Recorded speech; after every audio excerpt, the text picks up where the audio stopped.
Con todo este tema de la financiación autonómica entre comunidades, que si se le condona la deuda a Cataluña y a otras comunidades, con que si alguna comunidad más rica paga más al erario público conjunto, a la caja común, que otra, pues se ha generado un debate interesante que viene de largo, la verdad, desde hace muchísimo tiempo, prácticamente desde que se conformaron las comunidades autónomas en 1980. Pero creo que a este tipo de debate a veces falta un análisis que vaya más al detalle de las causas que explican que algunas comunidades autónomas sean más ricas que otras, porque todos sabemos que las comunidades autónomas de Euskadi, de Navarra, de Madrid y de Cataluña están en el top 4, es decir, son las comunidades autónomas más ricas, pero se sabe muy poco por qué, ¿vale? Entonces creo que este vídeo puede ayudar a entender un poco eso. He estado informándome al detalle, es decir, yo este tema ya más o menos sabía algo, pero me lo he trabajado para ofrecer una visión lo más panorámica posible y lo más completa posible sobre el aspecto. Creo que es necesario tener esta información y que luego cada uno pues tenga su opinión al respecto, de decir, pues me parece mal que Cataluña o Madrid contribuyan tanto en términos de solidaridad, o me parece fatal que Euskadi y País Vasco no lo hagan de la misma forma que las demás, o lo contrario, ¿vale? Yo no me voy a posicionar al respecto, voy a tratar solamente de hacer ese repaso histórico-económico que explique las diferencias regionales entre las comunidades autónomas. Y ya me posicionaré en otro vídeo al respecto porque obviamente yo tengo mi posición subjetiva, pero ahora me limitaré simplemente a hacer ese recorrido para que esto se entienda. Y desde luego tener más información no hace daño a nadie.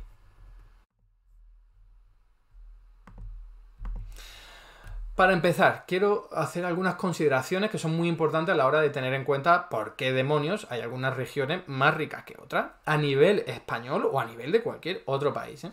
La primera consideración es que el desarrollo económico se disparó con la revolución industrial, como pongo ahí, ¿no?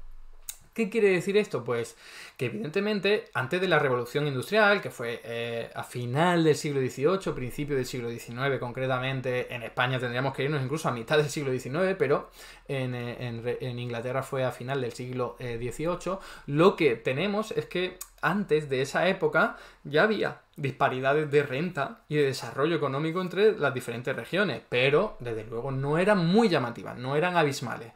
Cuando se produce la brecha abismal, que en buena medida se ha seguido manteniendo hasta la actualidad, y hablamos de casi 200 años, pues es a partir de la revolución industrial, ¿no? De hecho, en España es clarísimo, ¿no? El caso de Euskadi y el caso de Cataluña es que fue en este momento, el auge de la revolución industrial. Entonces, esa primera consideración. Segunda, bueno, aquí podéis ver en este gráfico que es que el crecimiento del Producto Interior Bruto per cápita en el mundo es que se produce claramente en la primera revolución industrial, es decir, antes pues el crecimiento económico también aumentaba, evidentemente, pero a pasos muy pequeñitos. Cuando se dispare, cuando hay una diferencia abismal, es como digo, y ahí lo podéis ver para cualquier región, cuando se industrializa, ahí es cuando se dispara su desarrollo productivo y económico en general. Segunda consideración, la industrialización es siempre regional, nunca estatal, ¿vale? Regional quiere decir que abarca un territorio de una reducida magnitud. No es nunca tan grande como un estado, a no ser que sea un estado muy pequeñito, pero lo normal no es eso. Entonces, en países como España, países como Francia, países incluso como Reino Unido, la industrialización necesariamente, por naturaleza, por motivos prácticamente de física, tienen que producirse solamente en un espacio bastante reducido en comparación con todo el país, ¿vale? Entonces eso lo cambia todo, porque a veces decimos, no, es que el Reino Unido o Alemania está muy industrializado. Cuidado, no todo el Reino Unido está muy industrializado, no toda Alemania está muy industrializado, no toda España está muy industrializada. Son regiones que por diversas características que luego mencionaremos acaban industrializándose antes de tiempo y entonces ya llegan al número 1 en esa carrera y se quedan con ese nicho de mercado. Entonces lo que logran algunas no lo pueden lograr otras por características y factores que veremos a continuación, pero es fundamental tener esto en cuenta. Aquí os traigo un mapa para que veáis cuáles son las zonas que primero se industrializaron. Todo el mundo sabe que la industrialización empezó en Inglaterra y ahí veis que un montón, bueno, en general en Gran Bretaña, ¿no? Tenéis un montón de circulitos, zonas azules, que es donde son las principales zonas industriales del siglo XIX. Pero veis que luego en unas zonas como Bélgica, pues claramente todo Bélgica, pero Francia muy poquito, en Alemania muy poquito, ¿vale? Entonces, en función de cada país, fijaos, en España pues sería solamente una parte de Cataluña la que bordea a Barcelona, la zona de Moscú, entonces no es todo el país, siempre necesariamente es un espacio reducido. Obviamente, pues tú cuando ya tienes un montón de fábricas y todas las actividades económicas que hay alrededor, pues ya está. No te vas a poner a hacer más fábricas porque no las necesitas. ¿Y quiénes se benefician de que haya fábricas? Pues la gente que viva cerca, las industrias que también estén cerca y que puedan proveerle de servicio, pues ya sea de limpieza o de también materias primas. ¿Qué necesitas? ¿Algodón para tu industria textil? Pues bueno, pues yo te doy el algodón. Entonces, como podéis entender, pues esto es algo que se circunscribe a regiones muy concretas, ¿no? La tercera consideración, el centro, ese que se industrializa, se suele acelerar, es un círculo virtuoso, mientras que la periferia se suele ralentizar, ¿vale? Sobre todo por migraciones, pero no solo, ¿vale? Migraciones que quiere decir que si en Cataluña está habiendo un auge industrializador y se necesita mano de obra, pues, y en otras zonas de España, pues lo que hay es un desempleo tremendo porque no se ha industrializado, pues es lógico que la gente vaya a emigrar a donde se necesite mano de obra, ¿no? Entonces, fijaos que hay una dinámica que pone en contraposición a la parte desarrollada con la parte menos desarrollada, y eso lo que hace es ampliar la brecha que hay. Y una zona se industrializa a costa de que otra no se industrialice. Esto es súper importante entenderlo para la exposición que voy a hacer a continuación, ¿no? Para entender por qué, por ejemplo, Cataluña es más rica que Andalucía hoy día en pleno 2023 y sobre todo históricamente, ¿no? Aunque no siempre fue así, por lo que veremos a continuación, ¿no? Como digo, las migraciones fundamentales. Aquí tenéis un mapa, en este caso sería para los años 60.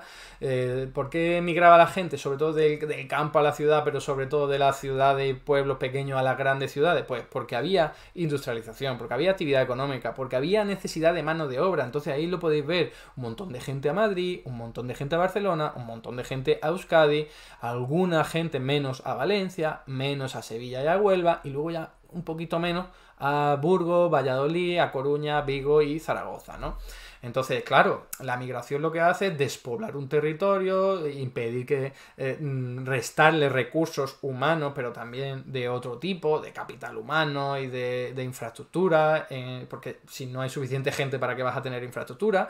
Hacia otros sectores, otras regiones, perdón, que se van a desarrollar más. Y no son las migraciones, también, oye, si tú eres un empresario y quieres iniciar tu actividad económica, ¿qué la vas a iniciar? ¿En un sitio en el que es un desierto empresarial? ¿O te vas a ir a un sitio en el que haya bonanza económica y mucha cultura empresarial y mucho dinero en movimiento? Pues evidentemente eso también juega a favor de las regiones que ya se han industrializado en un primer momento y en contra de las que no lo han hecho todavía, ¿no? Otra consideración. No todos los sectores industriales son iguales. Es decir, no es lo mismo tener la industria de la minería, ¿vale? Que al fin y al cabo es extraer un mineral y venderlo, que tampoco hay una tecnología muy avanzada, sobre todo en aquella época, ahora por supuesto que sí, pero es un sector que te ofrece menos encadenamientos productivos que, por ejemplo, la siderurgia, que necesitas un montón de productos y además lo venden muy caro porque tienes una tecnología mucho más elevada, ¿no? Entonces hay algunos sectores que se anquilosan, que te dejan menos beneficios, y hay otros sectores que van evolucionando, se van haciendo más complejos, se van haciendo más tecnológicos y van dando como más ventajas económicas, productivas y tecnológicas. Así que no es lo mismo uno que otro, ¿no? Y por último, no todas las regiones parten de la misma situación, ya lo he dicho, pero es una obviedad que a veces a la gente se le escapa. Incluso hablando de la primera revolución industrial, pues no estaban en el mismo sitio Cataluña que Andalucía, o que Andalucía que Castilla-La Mancha, la zona de Extremadura, ¿no? Estoy refiriéndome a la terminología actual, ¿no? Que en aquella época pues no tuviesen estos nombres. Entonces, fijaos que, claro, antes de la primera revolución industrial ya había disparidades importantes. De hecho, hay muchos estudios que señalan como lo que se llama la reconquista española, que sería el avance de los territorios y reinos cristianos frente al territorio musulmán y árabe, ¿no? Pues lo que ocurría es que al principio, la primera época de este avance, fue muy lento, fue muy paulatino, y dio tiempo a repartir las tierras, dio tiempo a consolidar las instituciones, y eso es muy diferente a lo que ocurrió en la última parte de este avance, de lo que llaman la Reconquista, ¿no? Que fue todo bastante más rápido en términos seculares, en términos de siglos, bastante más rápido, dando grandes latifundios a muy pocas personas, concentrando la riqueza en muy pocas manos, no dejando tiempo a que las instituciones se desarrollaran por completo. Bueno, pues eso es lo que explica que la parte norte, según estos estudios, la parte norte de la península ibérica, pues tenga mejor desarrollo económico en el momento en el que se empieza a industrializar el país. Como digo, una brecha que es pequeña en comparación con lo que luego acabaría ocurriendo después de la primera revolución industrial, pero brecha al fin y al cabo, ¿no? Y luego tenemos que tener en cuenta que también en la Edad Media, pues en la Corona de Aragón tuvo un auge económico importante gracias a su salida al mar Mediterráneo, a través de todas las tierras que tenían en Nápoles, en las Islas Baleares, etcétera, etcétera. Es que llegaron incluso a Grecia, a Atenas, ¿no? Con lo cual, esa zona de Cataluña hoy día, pues tenía más avance productivo y más avance comercial que otra zona. Que no, por ejemplo, no que Andalucía, que tenía una situación privilegiada para comerciar con las colonias americanas, y entonces está en una posición mucho más privilegiada que la de Extremadura, por poner un ejemplo. Pero aún así, como digo, son brechas pequeñas, ¿no? En cualquier caso, si hoy, en pleno 2023, nos estamos preguntando por qué hay regiones más ricas que otras, hay que irse al pasado también, al reciente y al ancestral, para poderle dar una respuesta lo más sólida posible. Y ahora, hechas esas consideraciones iniciales, que no eran pocas, vamos a centrarnos en los factores claves que explican el desarrollo económico, ¿vale? El primero sería el clima.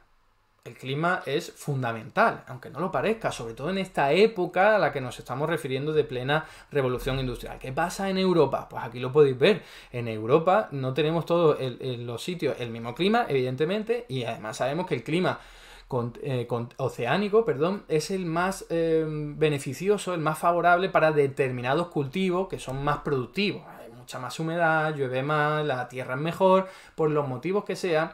Sabemos que eso fue un rango diferencial en por qué la revolución industrial surge en esa parte de Europa y no en el sur de España, por ejemplo. Bueno, pues en buena medida debido al clima, que le permitió tener excedentes agrarios que al fin y al cabo acabaron dando ese soporte a la industrialización. En el caso de España pasa igual. Hay una parte de España que tiene ese clima oceánico que es más favorable para determinados cultivos, y otra parte que incluso, para irnos al extremo, pues es un clima árido en el que es muy difícil que allí vaya a prosperar cualquier cultivo, a no ser que le introduzca la tecnología de los invernaderos muy reciente, ¿no? Como ocurre en Almería y en Murcia. Pero hay diferencias importantes, y fijaos que no es casualidad que el norte de España, que ya lo veremos, que es actualmente la zona más rica o de la zona más rica de España, pues tenga ese tipo de clima, ¿no?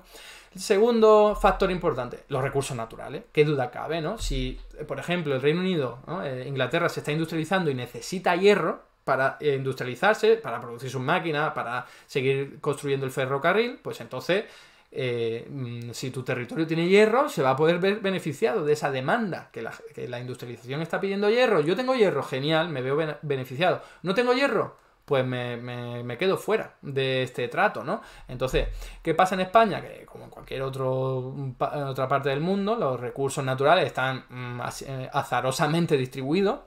Entiéndase bien, hay cuestiones geológicas, pero que no es una cuestión que esté equitativa, y entonces, bueno, pues vemos que, por ejemplo, el hierro pues está muy concentrado en determinadas zonas, como en el norte cantábrico, ¿no? En la cornisa cantábrica, o en alguna zona de por ahí en el sur, pero, como os digo, esto es suerte, ¿no? Te ha tocado ese recurso natural que encima, porque fijaos, el petróleo, pues también en España tenía alguna zona que tenía petróleo, pero en siglo XIX es que el petróleo no servía para absolutamente nada, o para muy pocas cosas, encender velas y poco más. Entonces, en ese momento no era algo importante. Igual que ahora el sol, pues es algo que viene bien para energía renovable, fotovoltaica, pero en aquel momento, pues el sol, o para el turismo, y en aquel momento no. ¿Vale? Entonces son recursos naturales que tienes y que en algún momento de la historia te vienen mejor que en otras, ¿no? Tercero, la geografía, pero no solo por esto último que estoy diciendo, ni siquiera por el transporte, que veremos que es fundamental, ¿no? Ubiquémonos en la época. Estamos hablando de que hasta el principio del siglo XIX no se había desarrollado el ferrocarril. En España hasta 1855 no llega el ferrocarril, así que estamos hablando de que en 1850 la gente en España se desplazaba en caballos. con carruaje de caballos. Es decir, el mismo método de transporte que en la época del Imperio Romano. Se iba muy lento y claro, tú para llegar de un sitio a otro tardabas mucho. El ferrocarril logra multiplicar por 6 la velocidad que se tenía. Entonces, eso es importante porque si tú tienes, como ocurre en España, pues esta orografía, pues ponte tú a desplazarte en caballo de un sitio a otro. Pues muy complicado. No es lo mismo que hacerlo en zonas llanas como en Francia, sobre todo el norte, en el Reino Unido, en parte en el centro de Europa, como ahí podéis ver, ¿no? Entonces, claro, la geografía es súper importante. A ver qué te ha tocado. Si te tocan cordilleras montañosas y accidentes de este tipo, pues más complejo. ¿Qué es lo que se utilizaba? Normalmente el mar. España, de hecho, se convirtió en un gran imperio, lo que ahora es España, porque tenía una salida al mar muy importante y ese desplazamiento a través de barcos pues te daba un transporte de mercancía y de gente muy, muy importante. Pero ríos navegables pues tampoco muchos. España, en Europa sí, muchos más, ¿no? Entonces, fijaos que no es solo eso, como os pongo aquí en la de desplazamiento, sino también la proximidad al centro de desarrollo. Claro, si es Inglaterra, quien se está desarrollando, industrializándose y quiere cosas, como por ejemplo hierro, para construir sus máquinas de vapor, sus máquinas tejedoras, etcétera, etcétera, sus telares mecánicos, pues ¿qué pasa? Que va a comprar el hierro a los que están cerca, no se va a ir a la otra parte del mundo a comprar hierro. Entonces, cuanto más cerca estés teniendo hierro, pues más beneficiado vas a estar. En este mapa podéis ver claro cómo fue la difusión industrial, que benefició sobre todo al centro de Europa y llegó pues casi de milagro a la zona de Euskadi y a la zona actual de Barcelona. Como digo, porque allí tenían recursos, también una cierta cultura comercial y otro tipo de cuestiones, ¿no? Pero fijaos que al fin y al cabo, cuanto más cerca estés de ese núcleo que se está industrializando, mejor. Así de simple, ¿no? Entonces, Andalucía estaba muy lejos, por poner el ejemplo que luego voy a usar más, ¿no?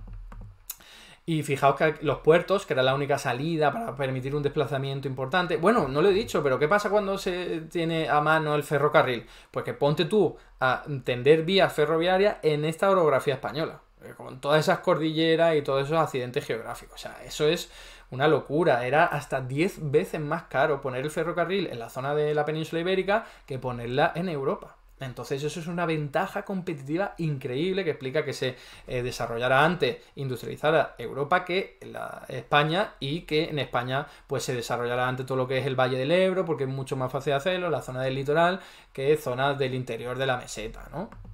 Y luego, como os decía, los puertos, la única salida que tenía, pues estos son los más importantes. Interiores solo el de Sevilla. Todos los demás, pues bueno, en el siglo XVIII eran puertos más o menos importantes, pero era lo que explicaba un poco el ajetreo comercial, ¿no?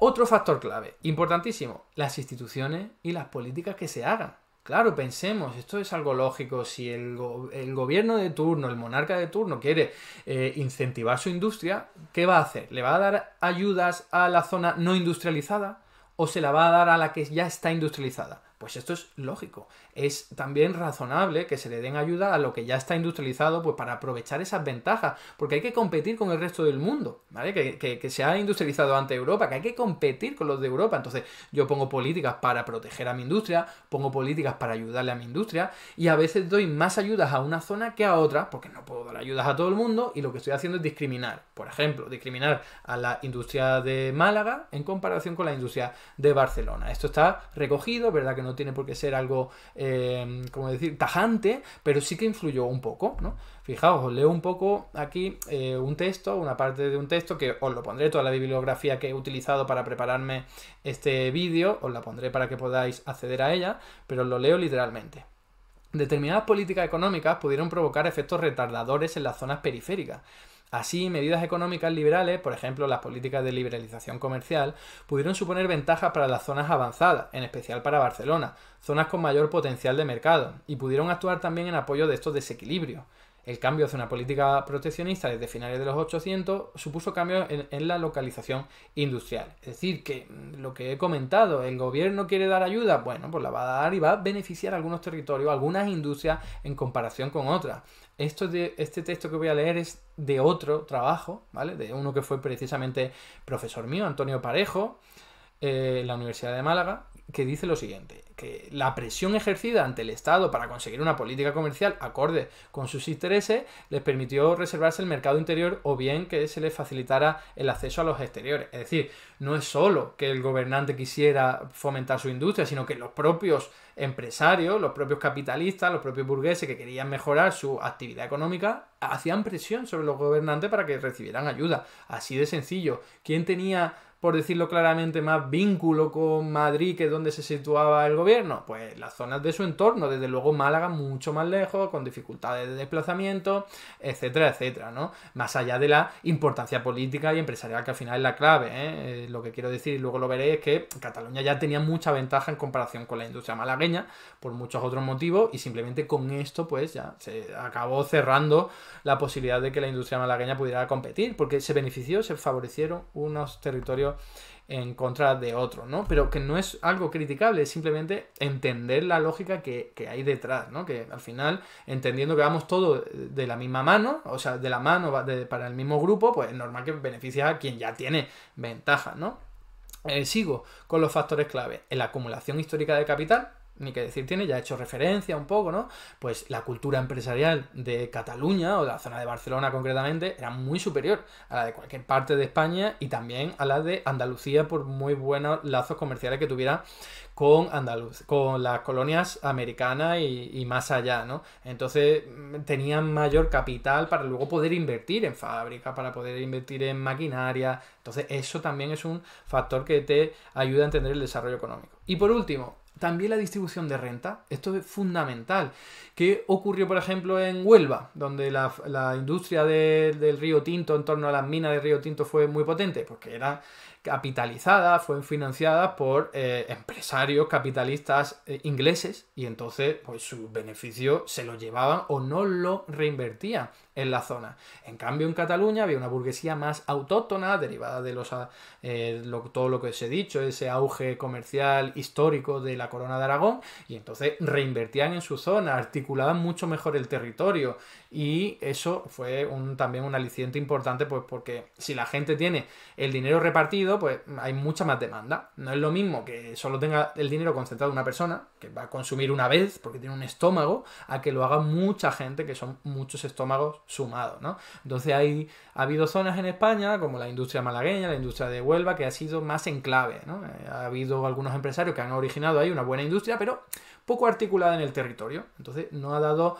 encadenamientos productivos positivos en la zona, y eso es lo que explica en buena medida que la industria malagueña, la industria de Sevilla, la industria de Huelva, pues acabará en el pleno siglo XIX perdiendo la batalla en comparación con la zona de Euskadi, el norte de España y sobre todo Barcelona, ¿no? Entonces os leo simplemente, ya para ir terminando, algunos extractos, ¿no? Que nos van a ayudar a entender pues esta evolución, ¿no? Yo ya he dado un montón de información y creo que se me entiende por dónde van los tiros, lo que quiero exponer, ¿no?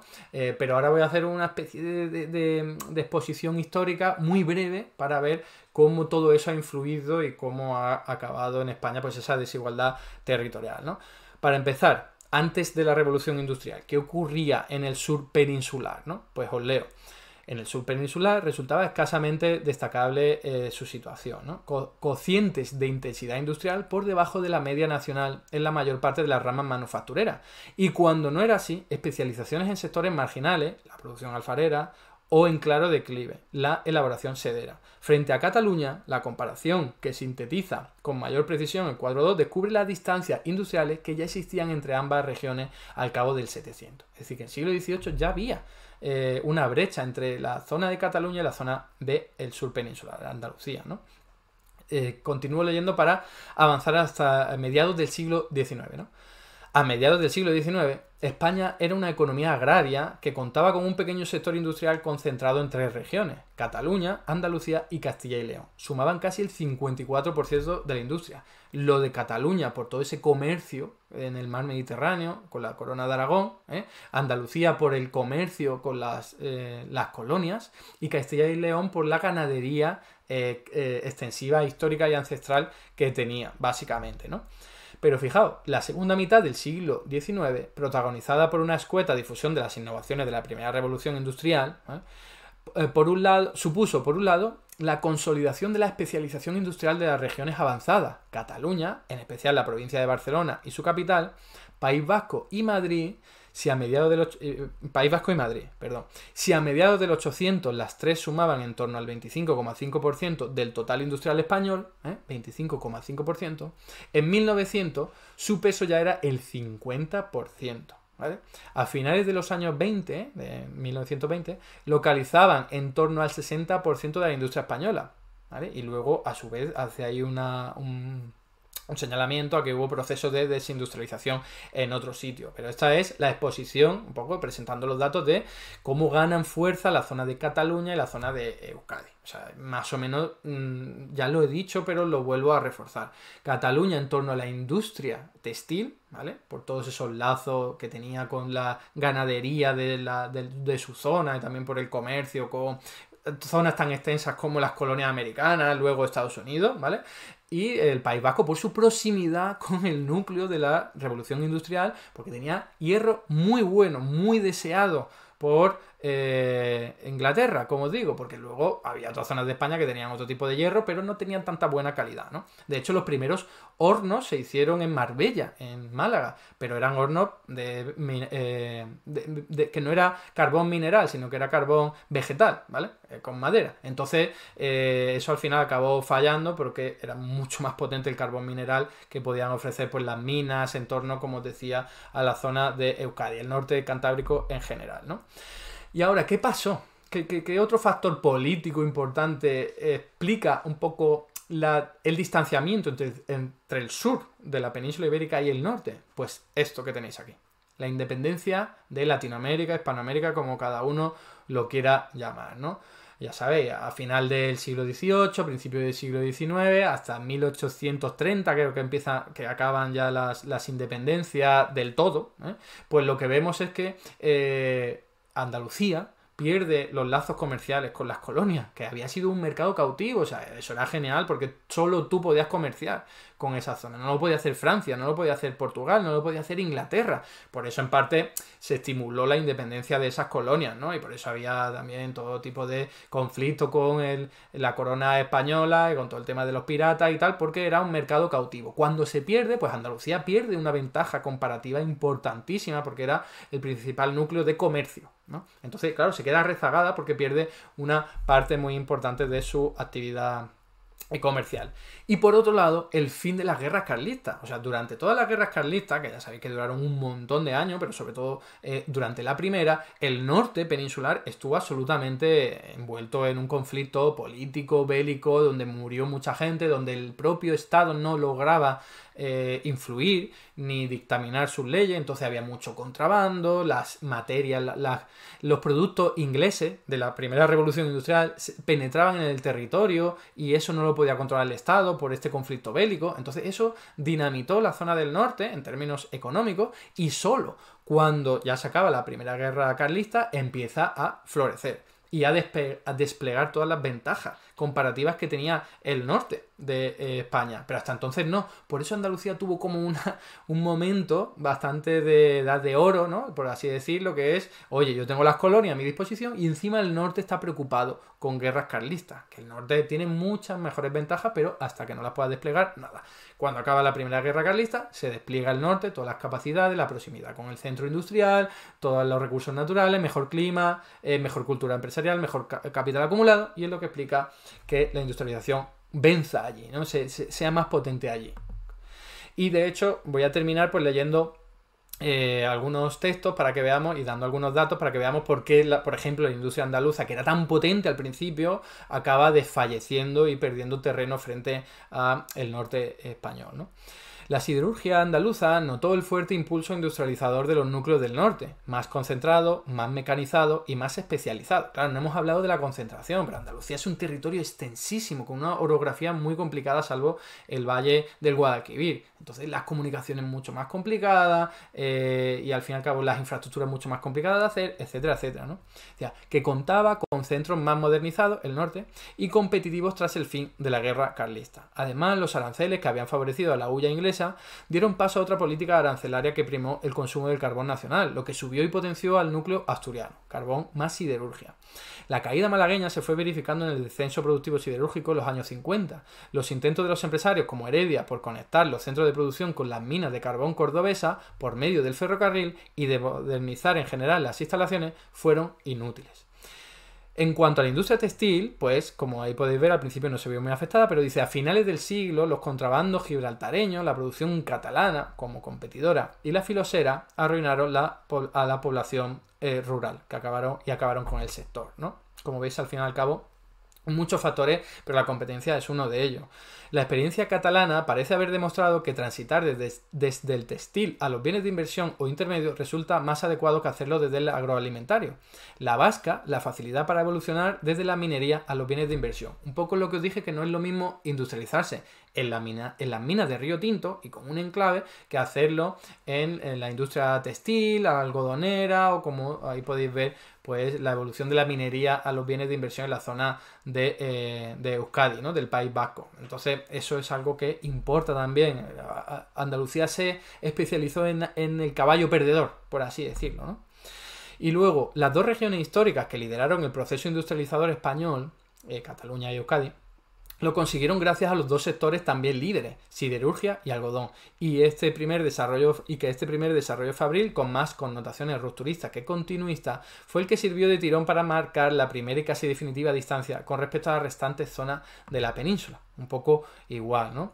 Y aquí fijaos, algún extracto más que os leo y ya terminaríamos, a la altura de 1830, la industrialización por la vía de la modernización textil, a la manera catalana o británica, era un empeño prácticamente imposible en Andalucía, sin interés por aprovechar las teóricas ventajas proporcionadas por su singular relación colonial, ajena a la articulación de su propio mercado interior e incapaz de hacer frente a la mayor competitividad de las manufacturas exteriores, las catalanas por encima de cualquier otra, que alcanzaban fácilmente sus principales centros de consumo. La industria dispersa, siempre apegada al trabajo de las fibras tradicionales, no se encontraba en condiciones de aportar los elementos imprescindibles para la materialización del proceso de modernización que hubiese permitido afrontar el siglo XIX desde una posición más ventajosa para sus habitantes y desde luego más cercana a aquella que ya caracterizaba a otras economías mediterráneas. El algodón faltó a la cita y tal ausencia, unida a las diferencias que afectaban a las estructuras demográficas, agrarias o sociales,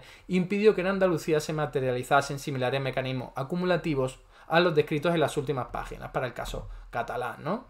En el primer apartado decía, le incorporo una cuestión más, que es que en Andalucía el sector las carencias energéticas, sobre todo carboníferas, hicieron lo propio con el de bienes de inversión, limitando extraordinariamente las posibilidades de consolidar en la región un modelo industrializador similar al vasco, ¿no?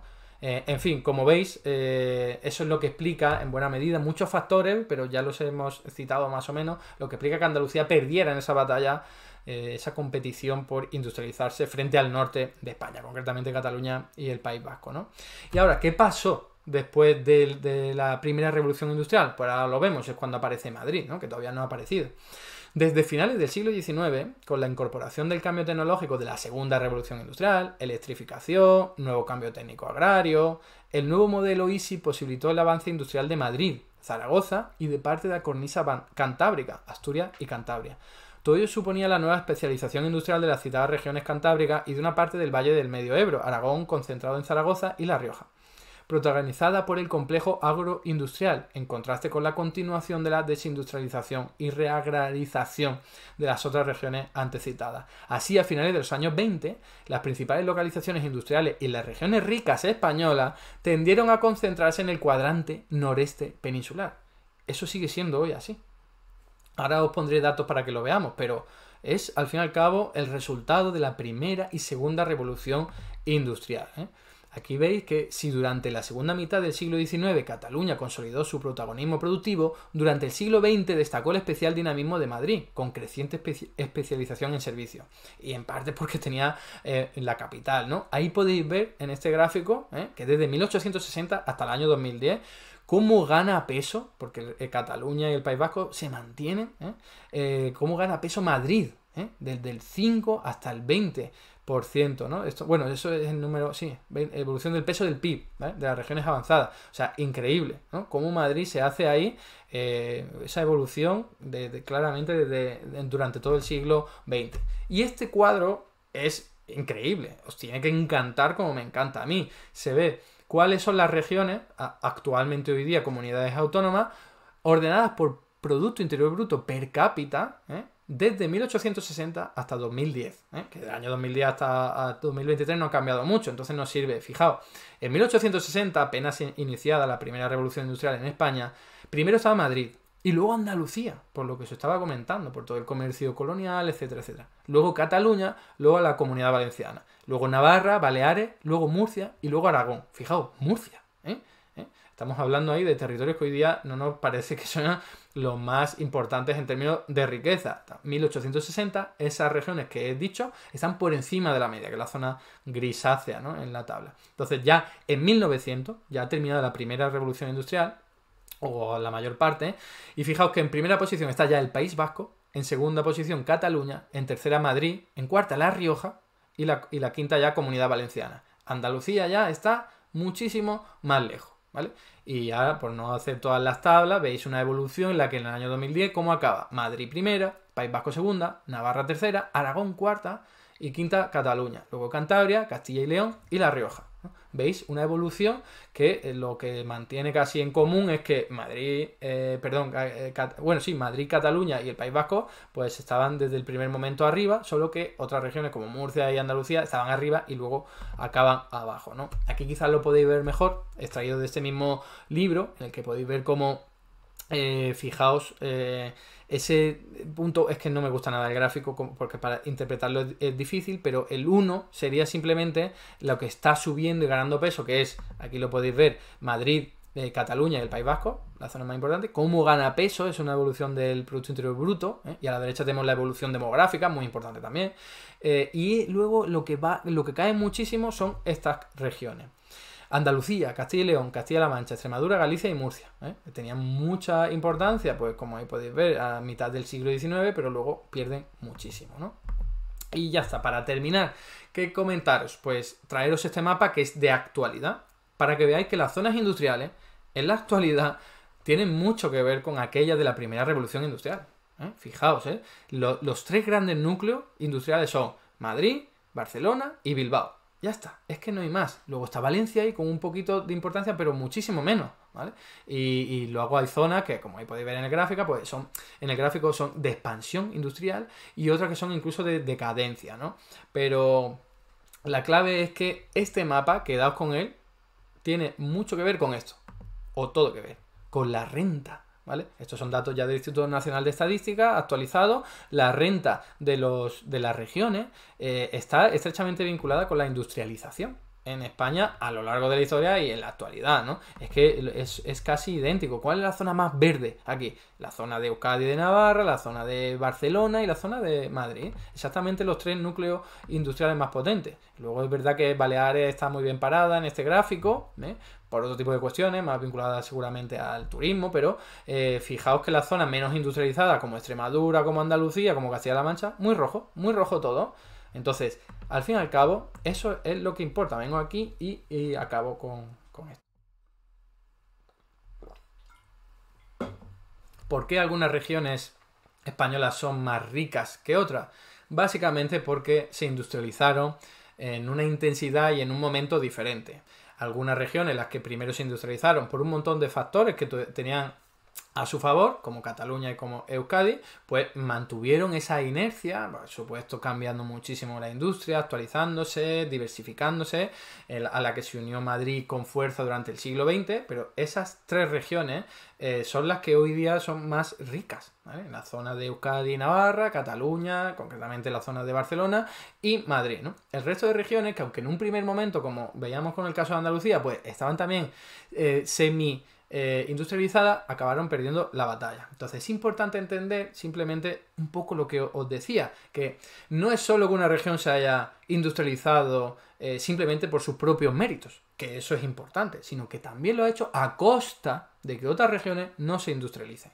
Y esto lo vemos claramente con las migraciones, pero también con la inversión. ¿Dónde va a invertir un empresario? Vuelvo a lo mismo de antes, pues a la zona que ya está industrializada, a la zona donde hay dinamismo económico. Entonces, es como veíamos antes, efecto retardante. Son polos industriales de dinamismo económico que suponen un foco de gravitación hacia ellos y lo que hacen es absorber recursos, sobre todo humanos y también financieros, y lo que hace es que la riqueza de algunas regiones no se pueda entender sin la pobreza relativa de otras regiones. Si a esto le sumamos que hay políticas por parte de los gobernantes para favorecer las regiones punteras de su país, lo cual es lógico, pues ya tenemos todo el puzzle completo, ¿no? Por un lado han sido esas cuestiones que yo digo más de geográficas y luego de haber llegado a las primeras y que atraen por una propia lógica económica recursos de otras zonas, y luego están las políticas públicas aplicadas que, claro, beneficias a uno y perjudicas a otro, ¿no? Entonces, me parece que ese panorama es importante tenerlo en cuenta para luego poder, por ejemplo, meterle mano al tema de la financiación autonómica, de por qué tiene que haber solidaridad entre las provincias. Pues yo lo veo claro, como digo, pero esta opinión subjetiva pues la dejo para otro vídeo. Hasta aquí el vídeo de hoy. Muchas gracias por estar ahí, y si te ha resultado interesante, no dudes en comentar, darle like y compartir, que la teoría económica dominante no se combate sola.